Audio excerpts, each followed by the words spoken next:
આ સામાન્ય બગાડની ઉપજ આપણે શું કરીશું? બાદ કરીશું અને બાદ કર્યા બાદ જે રકમ વધશે એને આપણે સામાન્ય પડતર તરીકે ઓળખીશું. આમ સામાન્ય પડતર ભાગ્યા સામાન્ય ઉત્પાદન અને એ પ્રમાણે આપણને મળશે 1 એકમની સામાન્ય પડતર મળી શકે. બીજી વાત કરીએ નેક્સ્ટમાં તો આપણે અસામાન્ય બગાડ કે અસામાન્ય વધારાની આપણે વાત કરીએ છીએ. અસામાન્ય બગાડ કે અસામાન્ય વધારો કેવી રીતે આપણે શોધી શકાય એની આપણે સ્લાઇડ ઉપર જોઈએ તો અસામાન્ય બગાડની પડતર બરાબર અસામાન્ય બગાડના એકમો. અસામાન્ય બગાડની પડતર જ્યારે શોધવી હોય ત્યારે અસામાન્ય બગાડના એકમો ગુણ્યા સામાન્ય પડતર કરીશું ભાગ્યા સામાન્ય ઉત્પાદન કરીશું. એટલે સામાન્ય પડતર ભાગ્યા સામાન્ય ઉત્પાદન બરાબર 1 એકમની પડતર અને જે અસામાન્ય બગાડના એકમો છે એના વડે આપણે ગુણાકાર કરીશું જેથી આપણને મળશે અસામાન્ય બગાડ કે અસામાન્ય ઘટની એબનોર્મલ વેસ્ટેજની કિંમત મળશે અને જે આપણે શોધી શકીશું. ત્યારબાદ આને સૂત્ર દ્વારા આપણે શોધવું હોય તો પણ શોધી શકીએ અને એ સૂત્રનો આપણે ઉપયોગ કરી શકીએ છીએ. દાખલા તરીકે સામાન્ય પડતર અને અસામાન્ય બગાડને આપણે AB તરીકે એબનોર્મલ વેસ્ટેજ તરીકે ઓળખીએ ગુણ્યા સામાન્ય પડતરને આપણે નોર્મલ કોસ્ટ તરીકે ઓળખીએ તો NC અને એ પ્રમાણે સામાન્ય ઉત્પાદનને NP નોર્મલ પ્રોડક્શન તરીકે ઓળખીએ તો એ સૂત્રનો ઉપયોગ કરી શકાય. AB ગુણ્યા NC ભાગ્યા NP અને અહીંયા આપણે દરેક જોઈ શકીએ છીએ કે AB બરાબર અસામાન્ય બગાડ, NC બરાબર સામાન્ય પડતર, NP બરાબર સામાન્ય ઉત્પાદન. સામાન્ય પડતર NC બરાબર પ્રક્રિયાનો કુલ ખર્ચ માઇનસ સામાન્ય બગાડની ઉપજ. મેં ઉપર વાત કરી એ પ્રમાણે કે સામાન્ય પડતર ક્યાંથી આવી તો આપણે અહીંયા પણ જોઈ શકીએ છીએ કે સામાન્ય પડતર એટલે કે કુલ પ્રક્રિયાના જે ખર્ચા છે, પ્રક્રિયાનો કુલ ખર્ચ છે એમાંથી સામાન્ય બગાડની ઉપજ આપણે બાદ કરીએ છીએ. આપણને એ બજારમાં જે કિંમતે વેચી શકીએ છીએ એ કિંમતથી એને બાદ કરવામાં આવે છે. સામાન્ય ઉત્પાદન NP એ ક્યાંથી આવ્યું તો દાખલ કરેલા એકમોમાંથી સામાન્ય બગાડના એકમો આપણે બાદ કરીએ છીએ. દાખલ કરેલા એકમો 1000 હોય, સામાન્ય બગાડ એ 100 એકમો હોય તો બાકી જે 900 એકમો મળે આપણને સામાન્ય ઉત્પાદન મળે અને એ પ્રમાણે અસામાન્ય વધારો ક્યારેક ઉત્પાદન વધારે થયું હોય તો એ પ્રમાણે જે આપણને ઉત્પાદન વધારે થયું છે તો જે માઇનસમાં આપણને તફાવત મળશે. દાખલા તરીકે આપણે વાત કરીએ તો દાખલ કરેલા એકમો જે છે એ 1000 છે, સામાન્ય બગાડ 100 એકમો, 900 એકમો અને ખરેખર તૈયાર 950 થયા તો 950 જે સામાન્ય ઉત્પાદન છે અને ખરેખર ઉત્પાદન એમાંથી બાદ કરીએ તો આ રીતે 50 એકમો એ આપણને અસામાન્ય વધારો મળે અને જેની નોંધ પણ આપણે આ વધારા તરીકે નફા નુકસાન ખાતે લઈ જવી પડે. કેટલીક વાર અહીંયા આપણે અલગ ખાતા બનાવી અસામાન્ય વધારો કે અસામાન્ય બગાડના ખાતા બનાવીને આની ગણતરી કરી શકીએ છીએ. કેટલીક વાર સીધા જ પ્રક્રિયા ખાતેથી પણ એને આપણે લઈ જઈ શકીએ છીએ. હવે આપણે આગળ આને કેવી રીતે ઇમ્પ્લિમેન્ટેશન કરી શકાય દાખલાની અંદર દાખલો ગણવો હોય તો એમાં અસામાન્ય વધારો કે અસામાન્ય બગાડને કેવી રીતે જોઈ શકાય, કેવી રીતે ગણી શકાય એની વિગતે માહિતી ઉદાહરણ સહિત એ મારા સાથી અધ્યાપક મિત્ર RM પટેલ સાહેબ આપશે. RM પટેલ સાહેબ. નમસ્કાર મિત્રો. મારા મિત્ર જુડાલ સાહેબે પ્રક્રિયા પડતરની ઘણી સરસ થિયરીની વાતો કરી, ઘણું સરસ સમજાવ્યું. હવે મારું કામ એવું છે કે થોડુંક તમને પ્રેક્ટિકલ એપ્લિકેશનમાં કેવી રીતે થાય એની થોડીક સમજ તમને આપી દઉં. તો પ્રેક્ટિકલ એપ્લિકેશન શું છે, આપણે ધારો કે એક કંપની છે અને એક કંપની એનું ઉત્પાદન એક પ્રક્રિયામાંથી પસાર થાય છે અને એમાં 2000 એકમો દાખલ કરવામાં આવ્યા અને સામાન્ય બગાડ ધારો કે 20% થાય છે. સામાન્ય બગાડ ધારો કે 20% અને પછી તમને એમ કહેવામાં આવે કે અસામાન્ય બગાડ કે અસામાન્ય વધારાના એકમો ગણો. તો તમે જોઈ શકશો અહીંયા આગળ કે મેં આ એક રકમ મૂકેલી છે. એમાં જોઈએ તો લખ્યું છે કે જો ઉત્પાદન 1500 એકમોનું થાય તો શું થાય, જો ઉત્પાદન 1600 એકમો થાય તો શું થાય પરિસ્થિતિ, અને જો ઉત્પાદન 1800 એકમોનું થાય તો શું થાય. આપણે નીચે કોષ્ટક સ્વરૂપે માહિતી ગોઠવેલી છે તો જોઈ શકાય કે ઓપ્શન અ, બ અને ક 2000 એકમો દાખલ કર્યા છે અને સામાન્ય બગાડ 20% લેખે ગણીએ તો 2000ના 20% 400 એકમ થાય. એટલે નોર્મલ કન્ડિશનમાં, સામાન્ય કન્ડિશનમાં ઉત્પાદન 1600 એકમનું થવું જોઈએ. પણ જો અ વિકલ્પ પ્રમાણે 1500 એકમનું ઉત્પાદન થયું એટલે 100 એકમો જે જરૂરિયાત કરતાં વધારે બગડ્યા, 400 બગડ્યા એ સામાન્ય છે, પણ જરૂરિયાત કરતાં વધારે બગડ્યા તો એને આપણે કહેવાય અસામાન્ય બગાડ. ધારો કે બ વિકલ્પ એમાં 1600નું ઉત્પાદન થવું જોઈએ અને ખરેખર 1600 એકમોનું જ ઉત્પાદન થયું છે, એટલે એ કિસ્સા બ વિકલ્પના કિસ્સામાં અસામાન્ય બગાડ કે અસામાન્ય વધારો નથી. વિકલ્પ ક એમાં એમ થયું કે 1800 એકમનું ખરેખર ઉત્પાદન થયું. આમ તો 1600 થાય ત્યાં સુધી આપણને વાંધો નથી, એટલું જ ચાલે, બરાબર.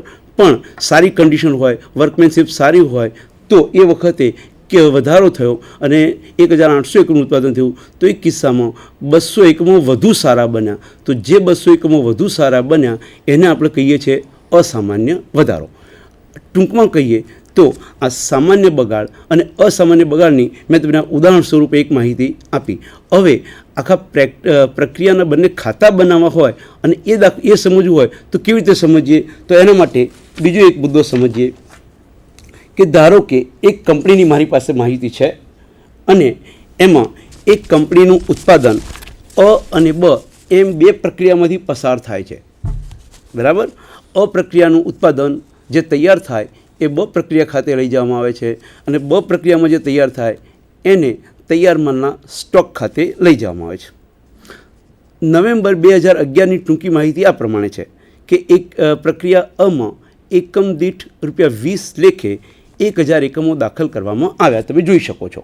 અને એ સિવાયના અન્ય ખર્ચાની માહિતી આપી છે કોષ્ટક સ્વરૂપે કે પરચૂણ માલ સામગ્રી અ પ્રક્રિયામાં 1100, બ પ્રક્રિયામાં 2650, એ જ રીતે પ્રત્યક્ષ મજૂરી, એ જ રીતે ઉત્પાદન ખર્ચા કેટલા થયા અ અને બમાં એની માહિતી આપી છે. સાથે સાથે ખરેખર ઉત્પાદનના એકમો આપણે યાદ રાખીએ કે શરૂઆતમાં 1000 એકમો દાખલ કર્યા હતા, પ્રક્રિયા અ પૂરી થઈ ત્યારે 900 એકમોનું ઉત્પાદન થયું. એ 900 એકમો પ્રક્રિયા બમાં લઈ ગયા અને એમાં પ્રક્રિયા બના અંતે તૈયાર માલના સ્ટોક ખાતે 830 એકમો તૈયાર થઈને ગયા છે. સામાન્ય બગાડ કેટલો થાય, તો કે સામાન્ય બગાડ દાખલ કરેલ એકમના 5%, અ પ્રક્રિયામાં 5% અને બ પ્રક્રિયામાં 10%. અને ઘણી વખતે આ બગડેલા એકમોના થોડાક પૈસા ઉપજે છે. તો એમ કહ્યું છે કે બગાડની એકમ દીઠ ઉપજ કેટલી, તો અ પ્રક્રિયામાં જે બગાડ થાય છે એની એકમ દીઠ ઉપજ ₹2 મળે છે અને બ પ્રક્રિયામાં જે સામાન્ય બગાડ થાય છે એની એકમ દીઠ ઉપજ ₹5 મળે છે. આ આપણી પાસે વિગત છે. એ વિગતને આધારે આપણે પ્રક્રિયા ખાતા બનાવીએ અને એના જે અસામાન્ય વધારો કે અસામાન્ય ઘટાડો જે બગાડ છે એના પણ ખાતા બનાવીને સમજવું પડે. તો એના ખાતા બનાવીએ અને એ અસામાન્ય બગાડ કે અસામાન્ય વધારાના એકમોની કિંમત કેવી રીતે ગણાય, તો એ આપણે હવે બોર્ડ પર જઈ અને જોઈએ, પ્રેક્ટિકલ ગણતરી કરીને સમજીએ. મિત્રો આપણી પાસે બોર્ડ પર જોઈએ તો કેવી રીતે ગણવું જોઈએ જરા જોઈ લઈએ બોર્ડ પર. મિત્રો જે પ્રક્રિયાના ખાતા છે એ આપણા ખાતાની જેમ જ બનાવવાના હોય છે. આપણે જેમ ખાતું બનાવીએ ઉધાર સાઈડ, જમા સાઈડ, એમ જ પ્રક્રિયાના ખાતા પણ બનાવવાના હોય છે, બરાબર. હવે બે પ્રક્રિયા છે તો બંને પ્રક્રિયાને લગતા ખાતા બનાવવાના હોય, પ્રક્રિયા અનું ખાતું, પ્રક્રિયા બનું ખાતું, બરાબર. અને જરૂર હોય ત્યાં આગળ અસામાન્ય વધારો કે અસામાન્ય બગાડનું ખાતું બનાવવાનું હોય. આપણે બોર્ડ પર નજર કરીએ તો જોઈ શકાશે તમારાથી કે મેં ખાતાના કોલમ બનાવેલા છે. સામાન્ય જે તમે ખાતા બનાવો એ કરતાં અહીં એક કોલમ મેં વધુ બનાવી છે, તમે જોઈ શકો કે દાખલો પ્રક્રિયા અ વિગત એકમ રૂપિયા, આ ઉધાર બાજુ છે અને આ એની જમા બાજુ છે, તમને ખબર છે વિગત એકમ રૂપિયા. ટૂંકમાં આપણે જે ખાતા બનાવતા હતા એમાં આમાં વધારામાં શું બનાવ્યું, તો એકમનું કોલમ બનાવ્યું, જથ્થો, બરાબર. મેં એકમ લખ્યા છે એ કહેવાનો મિનિંગ જથ્થો છે, એટલે ત્યાં જો રસાયણ હોય એ કિલોમાં પણ હોઈ શકે, વજનમાં પણ હોઈ શકે, ટનમાં પણ હોઈ શકે કે, બરાબર છે. ટૂંકમાં આપણે એને એકમ જે લખીએ છીએ એ જથ્થાનું એકમ તમારે સમજવું છે. હવે શું કરીએ, પ્રક્રિયા અનું ખાતું બનાવવું પડે, પ્રક્રિયા બનું ખાતું પણ મેં ફોર્મેટ બનાવેલું છે. હવે આપણે જે રકમ મેં તમને હમણાં સમજાવી એ રકમની માહિતી ગોઠવીએ. હવે ગોઠવવાની વાત આવે તો અગત્યની વાત એ છે કે સ્ટુડન્ટના સંદર્ભમાં વાત કરીએ તો time is a key factor. કોઈ સ્ટુડન્ટ મને એમ કે આખો દાખલો પ્રક્રિયાનો સાચો ગણી શકાય, પણ 1 કલાક લાગે તો એ સારી બાબત ગણાતી નથી. પરીક્ષાની વાત આવે તો time is a key factor, એટલે સમયસર દાખલો ગણાવવો જોઈએ. મને કોઈ પૂછે તો હું એવી સલાહ આપું મારા સ્ટુડન્ટને કે તમે 20 મિનિટમાં ચેકચાક વગર ખરો દાખલો ગણી શકો એવી સ્કિલ તમારે ડેવલપ કરવી જોઈએ. બરાબર. તો હું એ બધાને એવી સલાહ આપું છું કે શું કરવું જોઈએ કે પ્રક્રિયા અ અને બ કે અ બ અને ક એના ખાતા બનાવી દેવાના, ફોર્મેટ બનાવી દો, અને પછી રકમ વાંચતા જવાની. રકમ વાંચતા જે વિગત જ્યાં આવતી હોય ત્યાં આગળ આપણે એને મૂકી દઈએ, અને એ મૂકીએ અને પછી છેલ્લે રકમ બધી પૂરી થઈ જાય પછી ગણતરી ચાલુ કરીએ તો કશું રહી જશે નહીં અને ઝડપથી દાખલો પૂરો થઈ શકે. હું એ રીતે તમને સમજાવવા પ્રયત્ન કરું છું. આપણે ફરીથી રકમ વાંચીએ છીએ કે એક કંપનીનું ઉત્પાદન અ અને બ 2 પ્રક્રિયામાંથી પસાર થાય. તમે જોઈ લો પ્રક્રિયા બનું મેં ખાતું બનાવ્યું છે. અનું ઉત્પાદન બમાં જશે અને બનું ઉત્પાદન તૈયાર માલના સ્ટોકમાં જશે. નવેમ્બર 2011માં મેં હમણાં તમને રકમ વાંચીને બતાવી કે એકમ દીઠ ₹20ની કિંમતે 1000 એકમો દાખલ કર્યા. એટલે આપણે પ્રક્રિયા અની ઉધાર બાજુ લખી દઈએ માલ સામાન, કૌંસમાં લખીએ કે દાખલ કરેલ એકમો 1000 છે અને એકમ દીઠ ₹20 લેખે દાખલ કર્યા, એટલે ગુણાકાર કરવાથી એની રકમ થઈ જાય 20000. બરાબર. હવે આગળ વાંચો. જે કોષ્ટકમાં માહિતી આપી છે પ્રક્રિયા અ અને પ્રક્રિયા બની, તો પહેલાં પ્રક્રિયા અની માહિતી લઈ લઈએ. પરચૂણ માલ સામગ્રી, એટલે આ માલ સામાન દાખલ કર્યો એ ઉપરાંત બીજી પરચૂણ માલ સામગ્રી વપરાય છે, તો લખી દઈએ કે પરચુરણ માલ સામગ્રી ₹1100.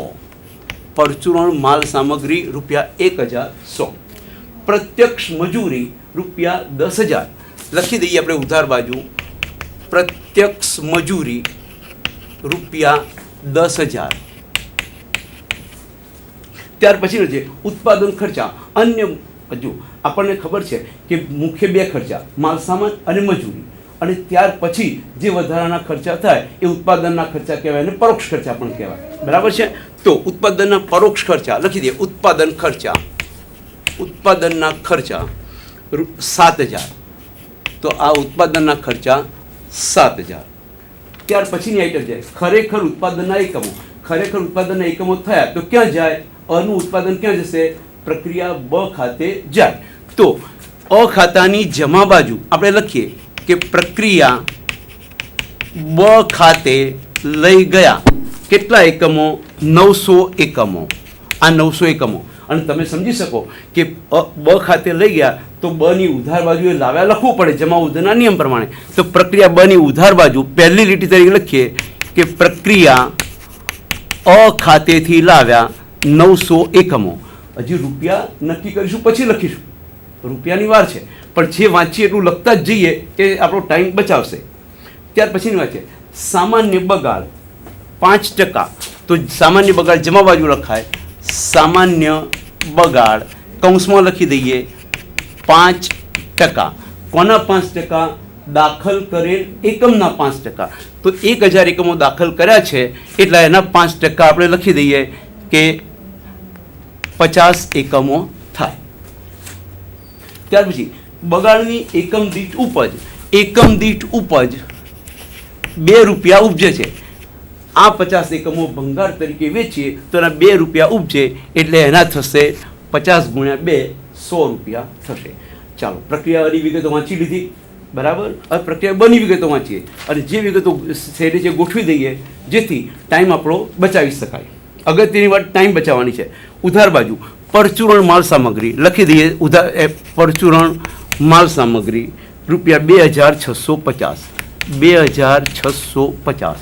ત્યાર પછીની આઈટમ પ્રત્યક્ષ મજૂરી લખી દઈએ કે પ્રત્યક્ષ મજૂરીની રકમ આપી છે ₹11000. ત્યાર પછી ઉત્પાદન ખર્ચા એ પણ ઉધાર જ થાય જેમ પ્રક્રિયા અમાં કર્યું તેમ. ઉત્પાદન ખર્ચા થશે ₹7500. પછીની આઈટમ છે ખરેખર ઉત્પાદન 830 એકમ. આપણે જોયું કે પ્રક્રિયામાં 1000 એકમ દાખલ કરતા ઉત્પાદન 900 એકમ, જે પ્રક્રિયા બ માટે કાચો માલ કહેવાય, ઉધાર બાજુ આવે, અને પ્રક્રિયા બમાં જે માલ તૈયાર થાય એ તૈયાર માલના સ્ટોક ખાતે જાય. તો આ બાજુ આપણે લખી દઈએ કે તૈયાર માલના સ્ટોક ખાતે, તૈયાર માલના સ્ટોક ખાતે 830 એકમ. ત્યાર પછીની વિગત છે કે સામાન્ય બગાડ 10%. તો આપણે લખી દઈએ કે સામાન્ય બગાડ કૌંસમાં લખી દો 10%. કોના 10%? દાખલ કરેલ એકમના 10%. 900 એકમ દાખલ કર્યા તો એના 10% લેખે 90 એકમ થાય. અને એની ઉપજ આપી છે નીચે તમે જુઓ, બગાડેલી એકમ દીઠ ઉપજ કેટલી છે? એકમ દીઠ 5 રૂપિયા. તો 5 ગુણાકાર કરીને મૂકી દો તો રકમ થશે 450 રૂપિયા. બરાબર મિત્રો, હવે જુઓ રકમ બધી વંચાઈ ગઈ. રકમ બધી વંચાઈ જાય પછી જ ગણવાનું આપણે ચાલુ કરીએ. ગણવાનું કેવી ચાલુ? આ રકમ કેમ પહેલાં ગોઠવી? તો ટાઈમ બચાવવાની. હજી એકવાર રકમ વંચાઈ ગઈ, હવે આપણે એ રકમ ફરી જોવાની જરૂર પડવી જોઈએ નહીં. જોઈએ તો પહેલી વાત દાખલો ગણવાની વાત આવે તો ખાતા મેળવીએ તો પહેલાં જથ્થો ટેલી કરવાનો, ક્વોન્ટિટી ટેલી કરવાની. ક્વોન્ટિટી ટેલી કરીએ તો તમે પ્રક્રિયામાં જુઓ તો ઉધાર બાજુ 1000 એકમ દાખલ કર્યા છે, એ સરવાળો 1000 કરવાનો છે. આ 50 છે, આ 900 છે, તો 50 એકમો ખૂટ્યા, 50 એકમો ઓછા તૈયાર થયા. બરાબર છે? 950 થવા જોઈએ પણ આપણે 900 થયા. 50 એકમો જે ઓછા તૈયાર થયા એને શું કહેવાશે? અસામાન્ય બગાડ કહેવાય. તો આપણે લખી દઈએ કે અસામાન્ય બગાડ. ચાલો આ મેળવાઈ ગયું. પહેલાં જથ્થો ટેલી કરો, ઓછા એકમ પડ્યા, ખૂટ્યા, એને આપણે કહીએ છીએ અસામાન્ય બગાડ. જથ્થો ટેલી થઈ જાય પછી રૂપિયા ટેલી કરવાની વાત આવે. હવે રૂપિયા ટેલી કરીએ તો આ સાઈડનો સરવાળો કરી દઈએ. તો આ સરવાળો થશે 100, 8 અને 38. સરવાળો થયો 38100. એ સરવાળો આ જગ્યાએ લખી દો, 38100.